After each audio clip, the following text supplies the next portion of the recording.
Aleluias. Que a graça e a paz do nosso Senhor Jesus Cristo seja com todos vocês, meus irmãos. Amém? Pode exaltar ao Senhor. Aleluias. É um motivo de muita alegria poder estar aqui com os irmãos, para juntos cultuarmos ao nosso Deus, nosso bendito Senhor. Confesso que eu gostaria de estar junto aos meus irmãos louvando e depois sentar para ouvir a palavra de Deus. Mas eu não estou aqui para fazer a minha vontade, mas para que o Senhor faça a vontade dEle através da minha vida, amém? Convido os irmãos para já abrirem as vossas Bíblias na carta aos Efésios, capítulo 2, versículo 1. Aleluia.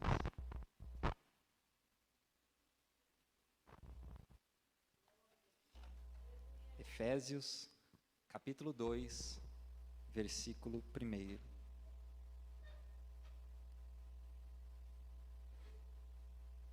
Aleluia. Aqueles que estão sem Bíblia podem acompanhar no telão. Diz assim a palavra do Senhor: Ele vos deu vida, estando vós mortos nos vossos delitos e pecados, nos quais andastes outrora, segundo o curso deste mundo, segundo o príncipe da potestade do ar, do espírito que agora atua nos filhos da desobediência, entre os quais também todos nós andamos outrora, segundo as inclinações da nossa carne, fazendo a vontade da carne e dos pensamentos, e éramos por natureza filhos da ira, como também os demais. Mas Deus, sendo rico em misericórdia, por causa do grande amor com que nos amou, e estando nós mortos em nossos delitos, que nos deu vida juntamente com Cristo, pela graça sois salvos. E juntamente com Ele nos ressuscitou e nos fez assentar nos lugares celestiais em Cristo Jesus, para mostrar nos séculos vindouros a suprema riqueza da sua graça, em bondade para conosco em Cristo Jesus. Porque pela graça sois salvos, mediante a fé, e isso não vem de vós, é dom de Deus, não de obra, para que ninguém se glorie. Amém? Oremos ao Senhor. Pai, em nome de Jesus Cristo, estamos aqui, Senhor, pedindo ao Senhor, ao Teu Espírito Santo, para falar aos nossos corações. Aqui está a Tua amada igreja, que veio aqui nesta noite dar graças e glórias e louvores e adoração ao Senhor. E aqui está a Tua igreja, Senhor, esperando pelo alimento espiritual que somente o Senhor pode dar. Pedimos a Ti, Senhor, que venha falar pelo Teu Espírito Santo, venha falar aquilo que a Tua igreja necessita ouvir, que o Senhor venha alimentar os corações e a alma, e as almas neste lugar, que o Senhor venha trazer, Senhor, refrigério, que o Senhor venha curar as feridas, que o Senhor venha alimentar, que o Senhor venha edificar a Tua santa e amada igreja nesta noite, Senhor. E na certeza de que o Senhor falará pelo Teu Espírito Santo, nós Te agradecemos, em nome de Jesus Cristo. Amém. Podeis se assentar e se sentirem louve ao Senhor. Aleluia.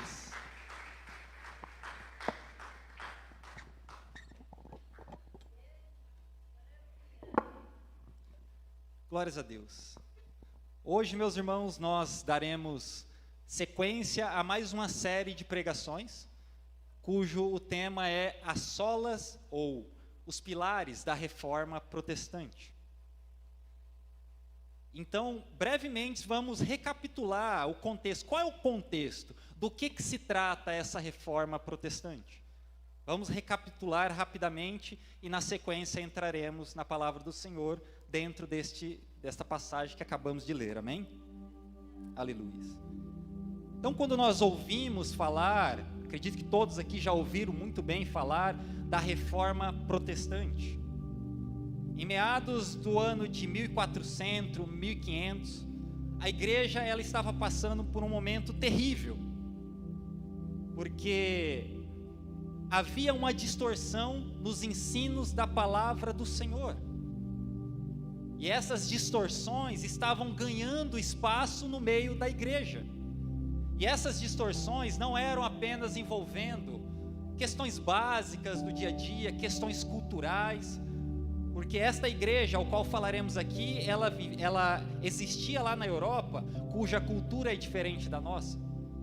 Mas a distorção não era relacionada a essas questões básicas, mas até o ensino da salvação havia sido corrompido naquela igreja. Aleluia. E como o nosso irmão Caleb mencionou na última pregação, a Bíblia ao qual aquela igreja tinha acesso era em latim. Imagina a Bíblia que está aí contigo no banco, escrita em latim. Acredito que poucos aqui conheçam e consigam ler em latim, não é verdade? E da mesma forma, naquele lugar, poucos conseguiam ler e entender o que estava escrito na Bíblia, na palavra de Deus.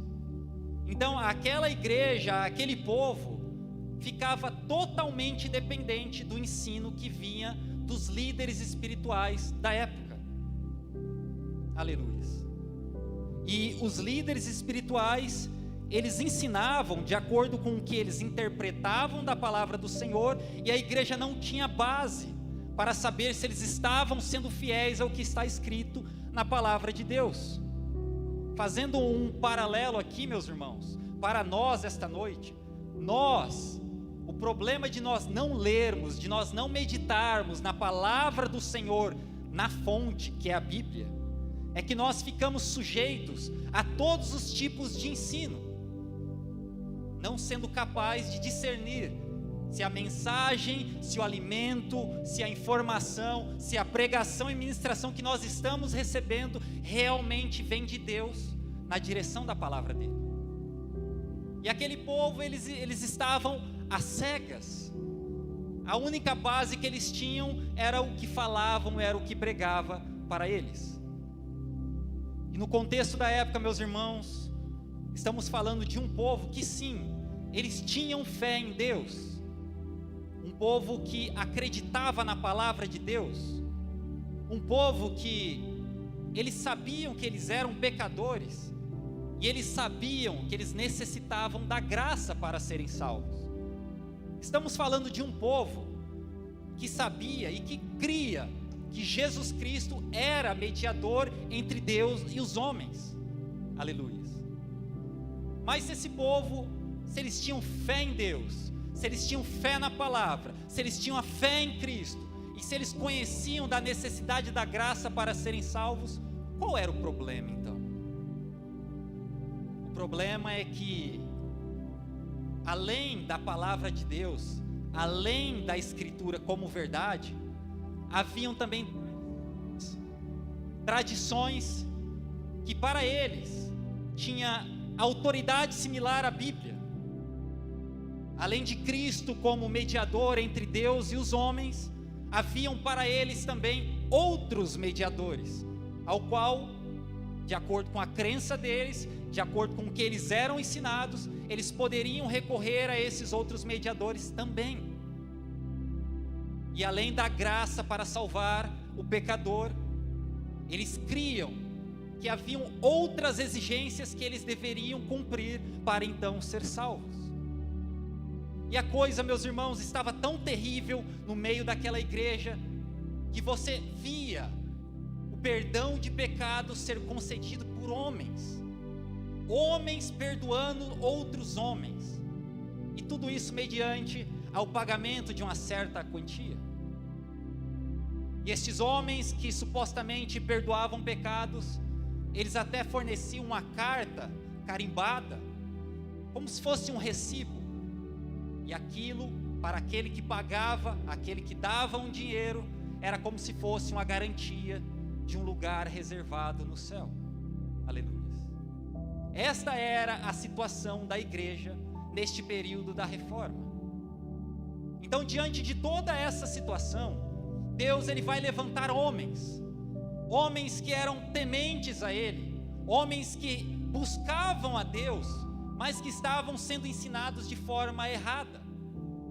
E estes homens, ao meditar na palavra do Senhor, receberam a revelação, o ensino que vem da melhor pessoa que poderia vir, do Espírito Santo. E esses homens então despertaram, esses homens então foram libertos, porque a palavra do Senhor diz: conhecereis a verdade e a verdade vos libertará. Então eles foram libertos e eles começaram a questionar: viu, essas coisas que vocês estão ensinando para nós, para a igreja, eu não encontro elas na Bíblia.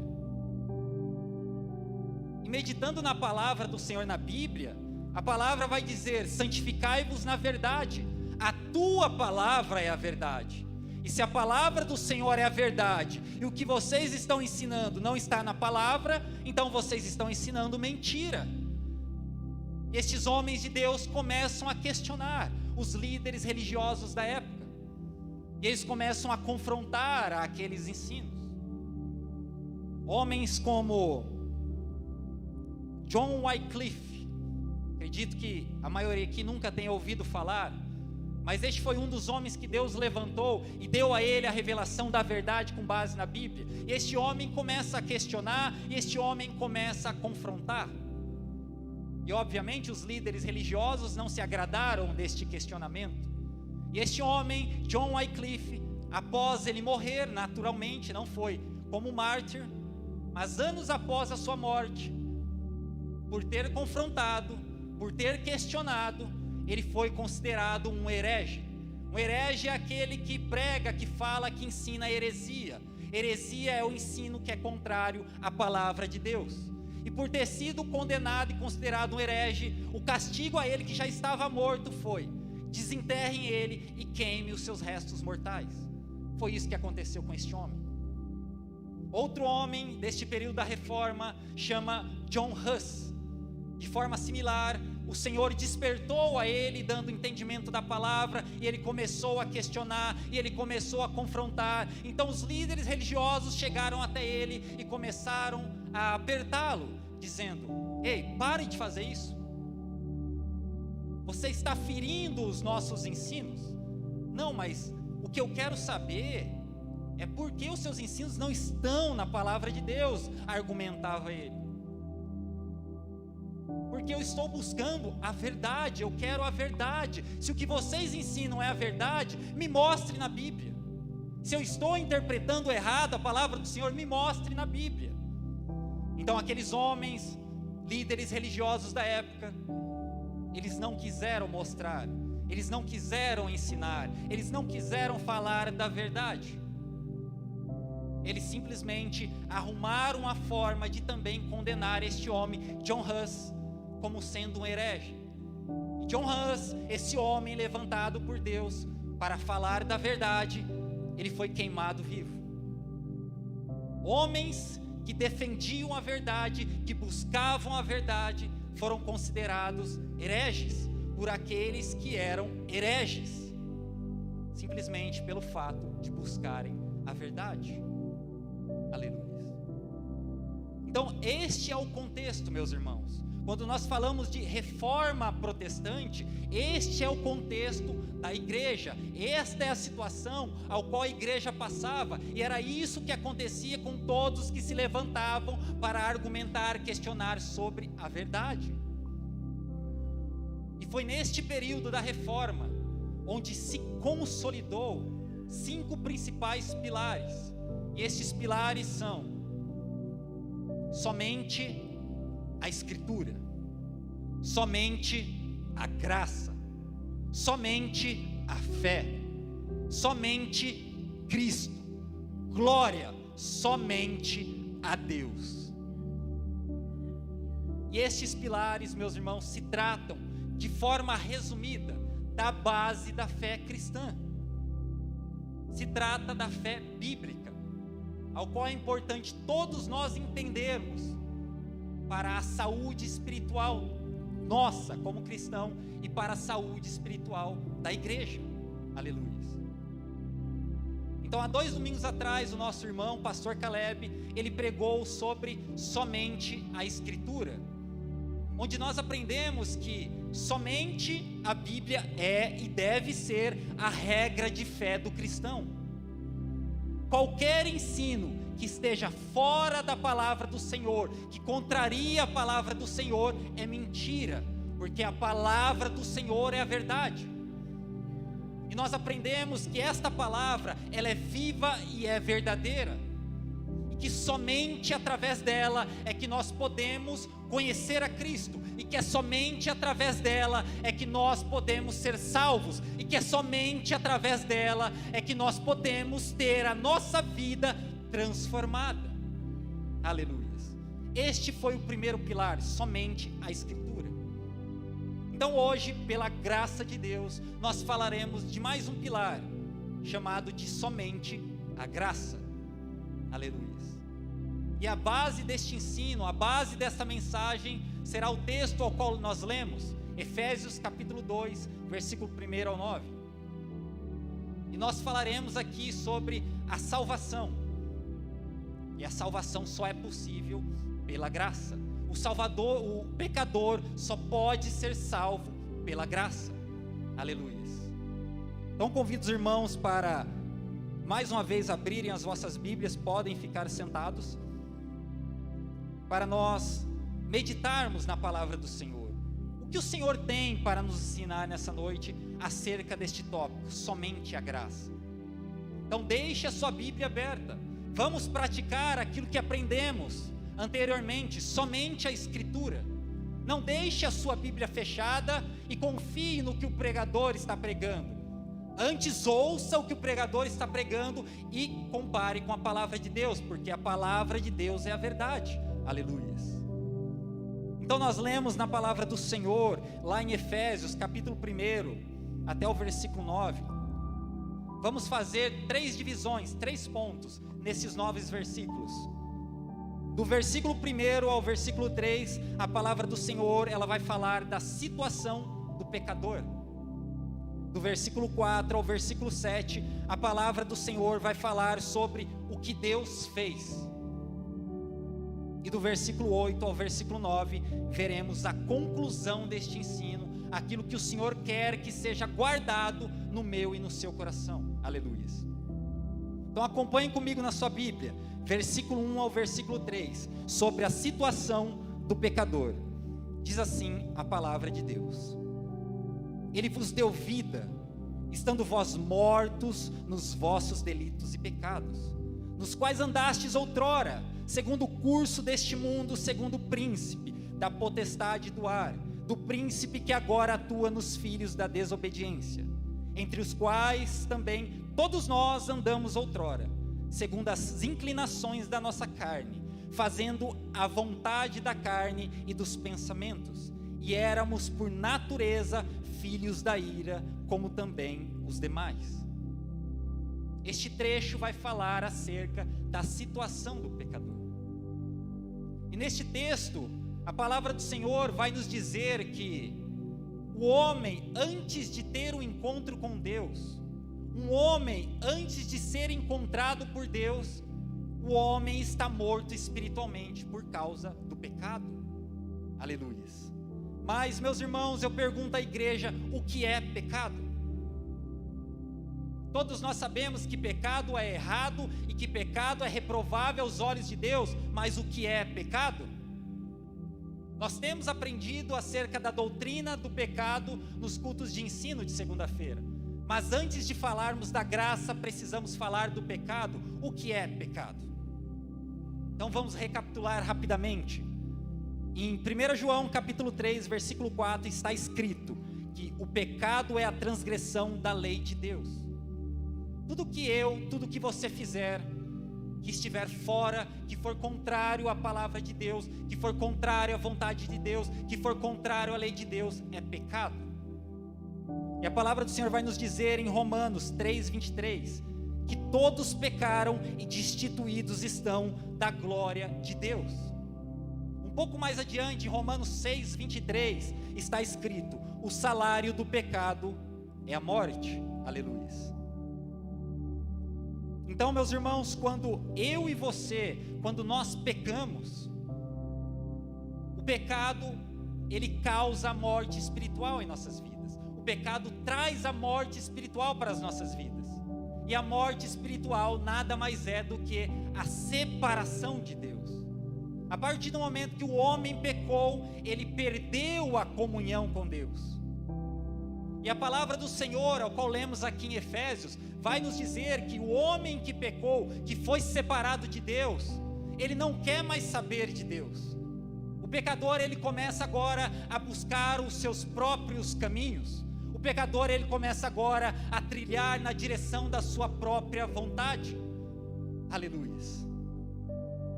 Como lemos aqui na palavra do Senhor, aleluia. Andando segundo o curso deste mundo, segundo o príncipe da potestade do ar, este é o diabo, segundo as inclinações da nossa carne. O pecador, ele está morto espiritualmente. O pecador, ele está correndo da presença de Deus. E o pecador, ele tem uma dívida que é impagável por ter pecado. Esta é a situação do pecador. Esta é a situação da humanidade que está sem Cristo, separado de Deus, desobediente, escravo e condenado. Aleluia. E o pecador que está nessa situação, para ele está sem esperança. O pecador que está nessa situação, para ele não há uma luz no fim do túnel. Ele não enxerga uma luz no fim do túnel. Aleluia. E o pecador, a única coisa que ele quer fazer é buscar os seus prazeres, fazer a sua vontade. E o pecador, ele está caminhando para a condenação eterna. Essa é a situação do pecador. Então nós entendemos os 3 primeiros versículos de Efésios, capítulo 2, qual é a situação do pecador. Se há alguém aqui ou acompanhando este culto que está fora de Cristo, esta é a tua situação, diz a palavra do Senhor. E a todos nós que somos cristãos hoje, glórias a Deus por isso, essa era a nossa situação antes de Cristo. Então nós avançamos na palavra do Senhor, capítulo 2, versículo 4 ao 7, ao qual veremos o que Deus fez. Leia comigo na sua Bíblia. Diz assim a palavra do Senhor: mas Deus, sendo rico em misericórdia, por causa do grande amor com que nos amou, e estando nós mortos em nossos delitos, nos deu vida juntamente com Cristo. Pela graça sois salvos. E juntamente com Ele nos ressuscitou e nos fez assentar nos lugares celestiais com Cristo Jesus. Aleluia. Então, meus irmãos, apesar da situação, apesar de o pecador estar separado de Deus, apesar de o pecador ser desobediente, apesar de o pecador ser escravo do mundo do pecado e do diabo, apesar de o pecador estar condenado, nós lemos aqui na palavra do Senhor, e a palavra do Senhor vai dizer: mas Deus.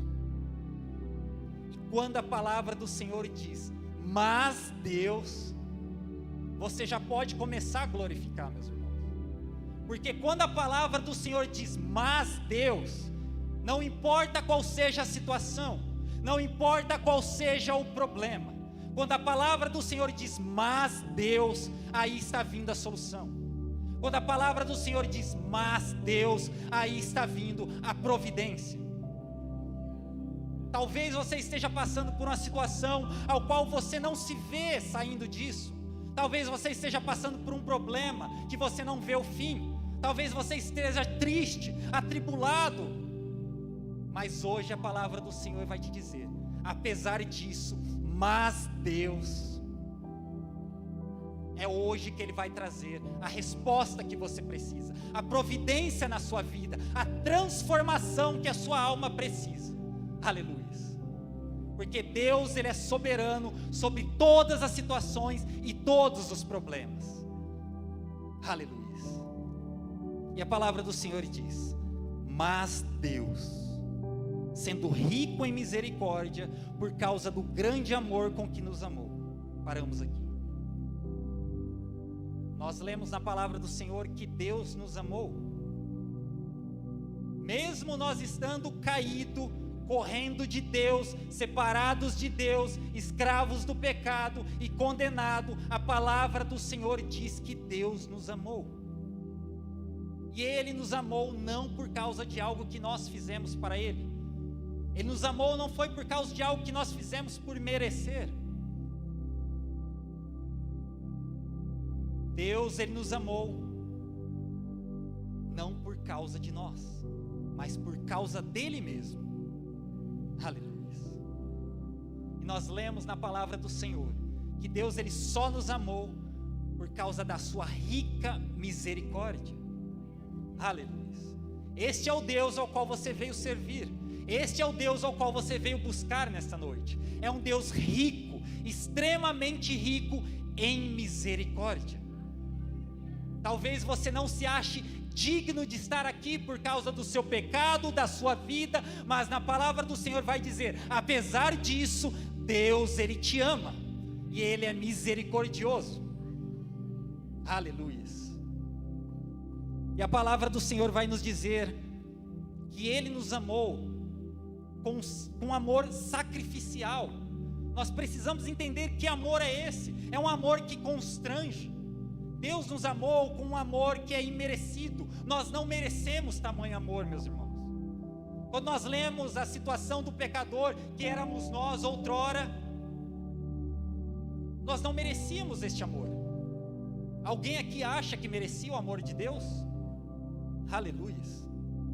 Nós não merecíamos.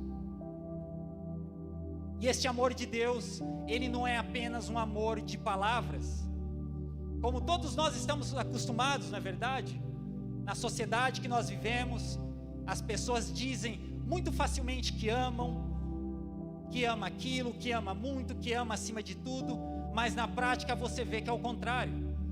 Então este amor com o qual Deus me amou, este amor com o qual Deus te amou, não é um amor apenas de palavra, é um amor provado. E Deus, Ele provou o seu amor. Todos vocês devem conhecer o que está escrito em João 3,16, não é verdade? Porque Deus amou o mundo de tal maneira que Ele deu o seu Filho unigênito, para que todo aquele que crê não pereça, mas tenha vida eterna. E a palavra do Senhor vai nos falar mais detalhadamente que, porque Deus prova o seu amor para conosco, porque Cristo morreu na cruz quando nós ainda éramos pecadores. Esta é a prova do amor de Deus para conosco. Esta é a prova do amor de Deus para com você nesta noite. Aleluia. Aleluia. Deus, Ele te amou, meu irmão. Deus, Ele me amou. E Deus, Ele te ama. Aleluia. Se você se alegra com isso, pode louvar ao Senhor. Pode exaltar ao Senhor. Se este amor imerecido não for motivo de você exaltar a Deus, qual será o motivo então? Aleluia. E a palavra do Senhor vai continuar nos dizendo no versículo seguinte: estando nós mortos em nossos delitos, nos deu vida juntamente com Cristo, pela graça sois salvos. Então a palavra do Senhor, ela afirma que nós estávamos mortos em nossos delitos. Você sabe o que é uma pessoa morta? Uma pessoa morta, ela não decide. Uma pessoa morta, ela não toma decisões. Uma pessoa morta, ela está morta. Então, para a nossa situação, que estávamos mortos espiritualmente, foi necessário um milagre, meus irmãos, porque estávamos mortos. Você já viu um morto voltar à vida, a não ser por meio de um milagre? Aleluia. Não adianta, meus irmãos, e não adiantaria limpar externamente o morto. Não adiantaria, meus irmãos, melhorar as vestimentas do morto.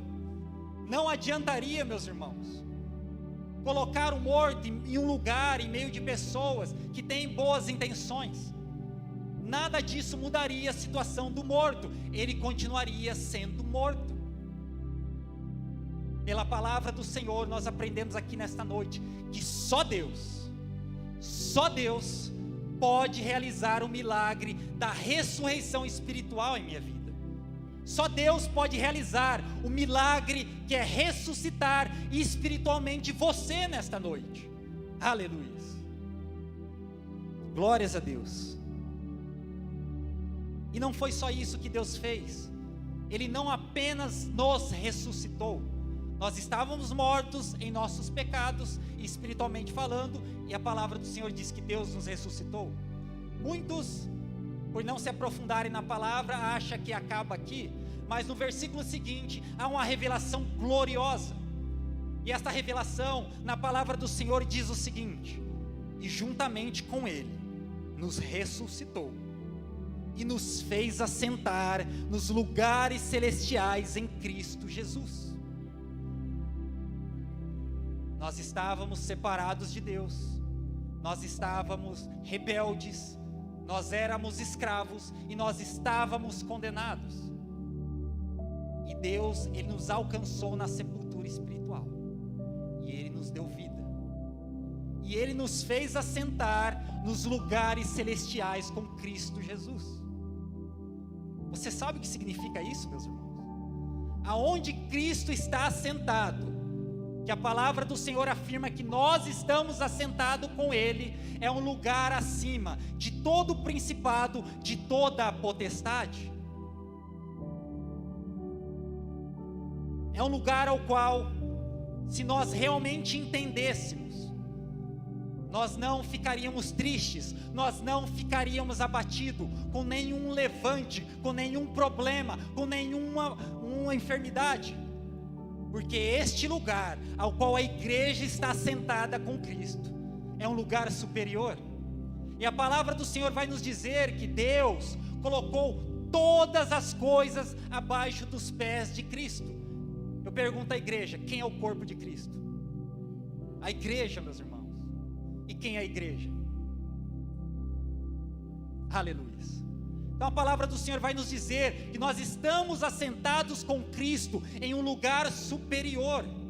E todas as coisas, principados, potestades, problemas, barreiras, enfermidades, tudo isso está abaixo, meus irmãos. Aleluia. Oh, aleluia. Glórias a Deus. E a palavra do Senhor diz no versículo seguinte, que o Senhor fez tudo isso para mostrar nos séculos vindouros a suprema riqueza da sua graça, em bondade para conosco em Cristo Jesus. Haverá um dia, meus irmãos, que nós compareceremos diante do Senhor. Haverá um dia ao qual a noiva se encontrará com o noivo. Haverá um dia de comunhão maravilhosa, sem igual. E a palavra do Senhor diz que esta obra que Deus operou em nossas vidas, nos alcançando na sepultura, nos trazendo à vida e nos colocando assentado com Cristo nos lugares celestiais, é para que naquele dia, meus irmãos, nós nos apresentemos e Deus, Ele vai dizer: esta é a minha irmã, esta é a minha filha, esta é a minha serva, que estava morta, que estava separada de mim, que era desobediente, que era escrava do mundo, do pecado e do diabo, que estava condenada à morte. Mas a minha graça foi suficiente na vida dela. A minha graça deu vida a ela. A minha graça colocou ela nos lugares celestiais com Cristo. A minha graça capacitou ela. A minha graça permitiu ela pregar o Evangelho. A minha graça permitiu ela exaltar ao meu nome. A minha graça fez isso na vida dela. E a minha salvação e a sua salvação será motivo naquele dia de exaltação do nome do Senhor Jesus. Aleluia. Aleluia. Então, meus irmãos, foi isso que Deus fez. Nós estávamos naquela situação de pecador, mortos, e Deus fez tudo isso em nossas vidas. E nós precisamos entender, nós precisamos compreender o que Deus fez nas nossas vidas. Porque aquela igreja no passado, eles não tinham esse discernimento. Por isso que eles deixavam se levar por ensinos distorcidos. E agora a palavra do Senhor nos leva para a parte final, no versículo 8 e 9, acompanhe comigo, diz assim a palavra do Senhor: porque pela graça sois salvos, mediante a fé, e isso não vem de vós, é dom de Deus, não de obras, para que ninguém se glorie. Aleluia. Pois pela graça sois salvos. A graça, meus irmãos, é um presente imerecido. Nós não merecemos, mas Deus nos dá. A graça, meus irmãos, é dom de Deus, diz a palavra do Senhor. A graça, meus irmãos, não é aquilo que eu e você fazemos para Deus, mas é aquilo que Deus fez por nós em Cristo Jesus. Nós não merecíamos, meus irmãos, mas mesmo assim Deus nos amou. Isso é graça. Nós não merecíamos, meus irmãos, mas mesmo assim Cristo Jesus se despiu da sua glória, se fez homem e morreu na cruz, pagando aquele preço impagável que estava sobre a minha e suas costas. Isso é graça. Aleluia. E mediante a fé, diz a palavra do Senhor. Então a fé, a palavra do Senhor diz que somos salvos pela graça mediante a fé. Outras traduções vão dizer por meio da fé. O que é a fé? Estava a falar com o meu querido irmão alguns minutos atrás sobre a fé. Qual que é o papel da fé na salvação do cristão? A palavra do Senhor diz que nós somos salvos por causa da graça, por meio da fé. A fé é um instrumento, é um meio pelo qual nós recebemos esta graça. Deus, Ele nos presenteia, e este presente é a graça, e a forma de nós recebermos é a fé. Ao ouvirmos o Evangelho da palavra do Senhor, nós entenderemos qual é a nossa situação atual. Ao ouvir a palavra do Senhor, o Senhor vai estilhaçar, Ele vai quebrar, Ele vai destruir todas as suas defesas, e você vai entender como você está, como está a sua vida. E na sequência a palavra do Senhor, o Evangelho, vai nos apresentar o que Deus fez em nossas vidas, que é o que nós conhecemos em detalhe aqui.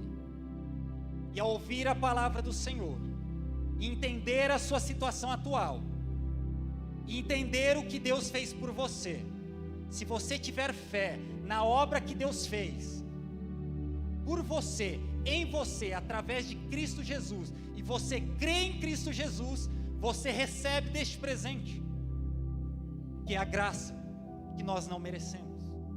Aleluia.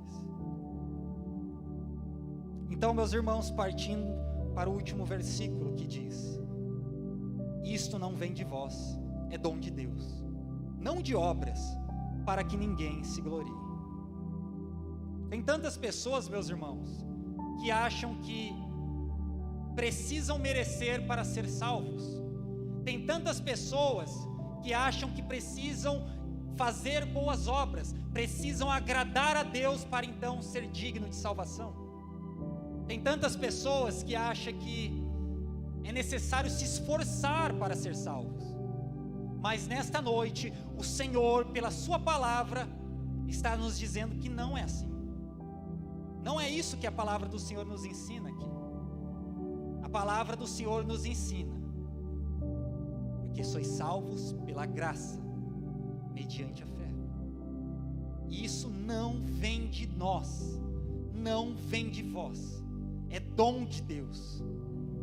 E não é de obras, meus irmãos. Não importa o que você faça, não importa o que você tente fazer, não importa o que você fale, não importa o seu comportamento, nada vai justificar Deus te salvar. Mas Deus, Ele te salva, porque Ele é um Deus misericordioso. Aleluias. Glórias a Deus. E para nós, meus irmãos, mediante a todo este ensino da palavra do Senhor, em cima do tema somente a graça, entendemos que somos pecadores, entendemos o que Deus fez na nossa vida, entendemos que nada do que fizermos nos dá salvação, somente pela graça, por meio da fé, e isso vem de Deus, é dom de Deus, é pela misericórdia de Deus. A palavra do Senhor vai terminar dizendo que Ele faz isso em nossas vidas, nos fazendo feituras novas, novas criaturas em Cristo Jesus, para boas obras. Deus, Ele nos salvou para que nós andássemos em boas obras. Não é porque nós fazemos obras que achamos boas que nós somos salvos. Aleluia. Nós somos salvos e por isso nós fazemos boas obras. As boas obras são consequências na vida do cristão que foi salvo pela graça. Aleluia. Então este é o ensino, esta é a palavra, esta é a mensagem do Senhor para mim, para a sua vida nesta noite. Talvez você já conheça esta palavra, talvez você já conheça sobre a graça, mas o Senhor trouxe essa ministração, trouxe essa palavra aqui esta noite, porque Ele é soberano. Eu não conheço os vossos corações, mas aquele que ordenou a palavra conhece. Então há pessoas neste lugar, ou acompanhando este culto, que têm a necessidade desta palavra. E se esta palavra, se a graça do Senhor tocou em seu coração, se esta palavra, ela quebrou as suas defesas, se você entendeu que você está em uma posição perdida, sem esperança, hoje você conhece a graça. Hoje você conhece que apesar de, Deus te ama. E hoje você conhece um Deus misericordioso, um Deus que é poderoso para te tirar da escravidão, um Deus que é poderoso para te tirar dos vícios, um Deus que é poderoso para te salvar por meio da graça. Se há alguém aqui, meus irmãos, que foi tocado pela graça do Senhor, eu gostaria que você levantasse as suas mãos. Aleluia.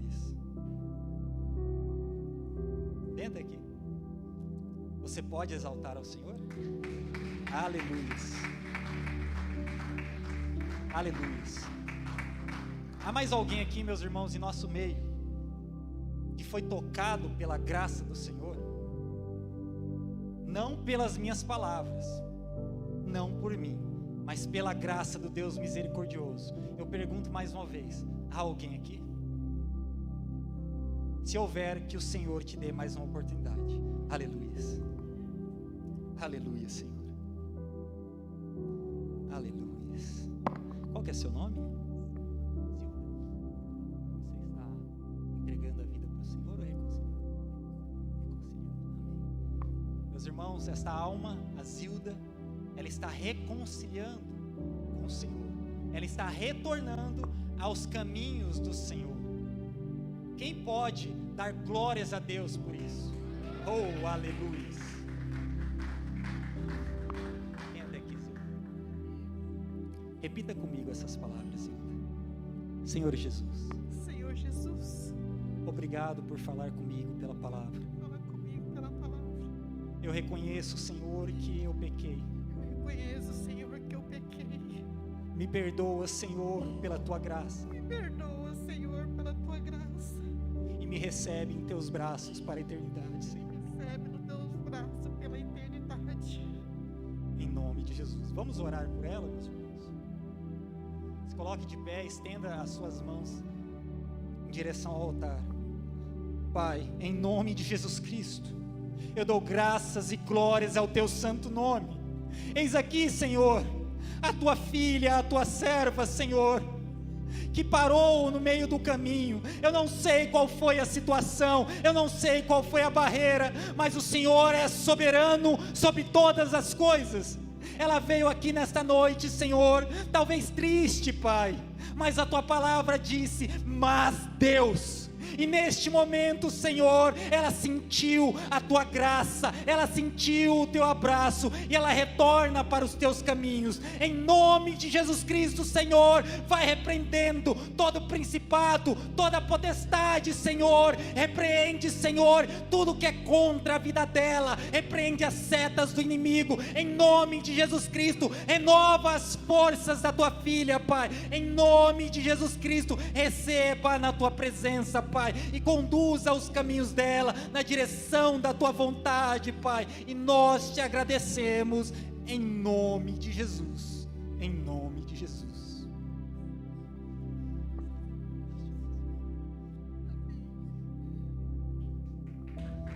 Aleluias. Aleluias. O Senhor é soberano, meus irmãos. Nós não conhecemos os corações das pessoas, mas se nós nos submetermos à vontade do Senhor, Ele alcançará os corações. E hoje há motivo de alegria e festas nos céus, pois mais uma alma retorna à presença do Senhor, e a salvação está sobre a vida dela, não porque ela merece, mas porque Deus é misericordioso e a salva pela graça. Aleluias. Glórias a Deus. Aleluias. Neste momento, meus irmãos, eu convido a todos para se colocar de pé.